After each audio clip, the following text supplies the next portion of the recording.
বন্যা পরবর্তী পরিস্থিতি মোকাবেলায় প্রস্তুত থাকতে হবে বলে উল্লেখ করে অন্তর্বর্তী সরকারের স্বরাষ্ট্র উপদেষ্টা জাহাঙ্গীর আলম বলেছেন, বন্যায় ক্ষতিগ্রস্ত সবাইকে পুনর্বাসন করা হবে এবং এই কাজ আমরা সবাইকে নিয়ে করব।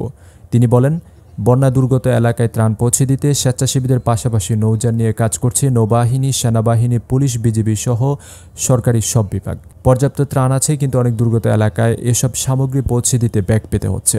সবাই সচেষ্ট আছে, বন্যার্ত মানুষকে সহযোগিতা করতে আপ্রাণ চেষ্টা চালিয়ে যাওয়া হচ্ছে।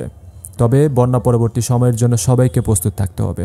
সোমবার দুপুরে কুমিল্লার বুড়িচং উপজেলায় বন্যা পরিস্থিতি ও ত্রাণ ব্যবস্থাপনা পর্যবেক্ষণে এসে তিনি এসব কথা বলেন। ডেফিনেটলি পুনর্বাসন তো করাই হবে, তাদের তো অবশ্যই পুনর্বাসন করা হবে, এটা হচ্ছে একটু সময় দিতে হবে। আমাদের কিন্তু প্রচুর ফসল নষ্ট হয়ে গেছে। আমাদের যে এখন হলো আমনের সিজন ছিল মনে হয়, আমন ধান যেটা বোনা হয়েছে এই চারাগুলি কিন্তু সব নষ্ট হয়ে গেছে। এদের হয়তো আমাদের নতুন বীজ দিতে হতে পারে, এবং আমরা অন্যান্য জায়গায় অলরেডি ইনস্ট্রাকশন দিয়ে গেছি, যেহেতু এখানে তো বীজতলা করা সম্ভব হচ্ছে না। যে জায়গায় উঁচু জায়গা আছে ওই জায়গায় অলরেডি বীজতলা করা শুরু হয়ে গেছে। এবং এই আবার একটা জানেন যে আমনের কিন্তু একটা আছে, এত দিনের ভিতর কম হইলে আবার হবে না, কিন্তু আবার পরের শস্যটা হবে। এই জন্য আমরা আরেকটু ইনস্ট্রাকশন দিয়েছি, যে জায়গায় আমন শস্য করা যাবে না ওটার ভিতরে অন্য কোন রবি শস্যটা করা যায় ওটারও কিন্তু একটা ব্যবস্থা নেওয়া হয়েছে। এই দুর্যোগের মুহূর্তে সবাইকে আরও বেশি করে দুর্গতদের পাশে দাঁড়ানোর আহ্বান জানিয়ে স্বরাষ্ট্র উপদেষ্টা বলেন, গুমতি বাঁধের ভাঙা অংশ দিয়ে এখনও লোকালয়ে পানি প্রবেশ করছে। ভাঙন কবলিত বাঁধ প্রতিরক্ষার বিষয়ে সেনাবাহিনীর সাথে কথা বলতে হবে এবং এরপর প্রয়োজনীয় সিদ্ধান্ত গ্রহণ করা হবে। দুর্গত এলাকাগুলোতে ডাকাত আতঙ্কের বিষয়ে অবহিত করা হলে তিনি জানান, দুর্গত এলাকায় ডাকাতি রোধে আইনশৃঙ্খলা বাহিনী যেমন কাজ করবে, তেমনি সাধারণ মানুষকেও একত্রিতভাবে তা প্রতিহত করতে হবে।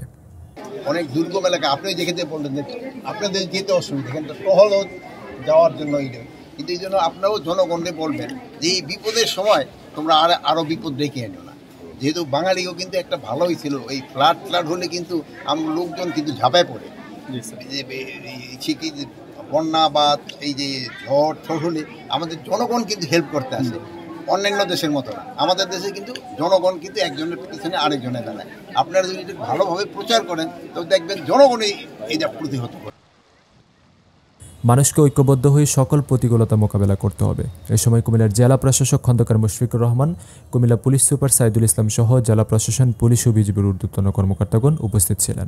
নৌবাহিনীর থেকে আনা হয়েছে, নৌবাহিনী কিন্তু তারপরে কোস্টগার্ড তারাও কিন্তু কাজ করতেছে। আর এদিকে তো ধরেন যে বিজিবি তারা নিজেরও কিন্তু নৌকা ভাড়া করে কাজ করতেছে। তারপর পুলিশ আপনি করতেছে, আনসার আপনি করতেছে, সেনাবাহিনী এর হলো কেন্দ্রীয় দায়িত্বে আছে, তারাও সব কিছু কোঅর্ডিনেট করে দিচ্ছে। ইভেন বিমান বাহিনী আপনাকে একটার পর একটা কিন্তু হেলিকপ্টার আসতেছে। আসলে এই কি বলে রিলিফে আমার মনে হয় আল্লাহ দিলে কোনো অসুবিধা হবে না। তবে সাময়িক একটা কষ্ট সবারই হচ্ছে, এটা তো মানে সবাই ভোগ করতে হবে সাময়িক। এটা আমার মনে হয় খুব বেশি দিন প্রলং করবে না। ধরেন যে যার বাড়ি ছেড়ে এখন আসছে তার তো এখানে কষ্ট হইতেছে, যত তাড়াতাড়ি সে বাড়ি ফিরে যেতে পারে। কুমিল্লার কাগজ, নিউজ ডেস্ক।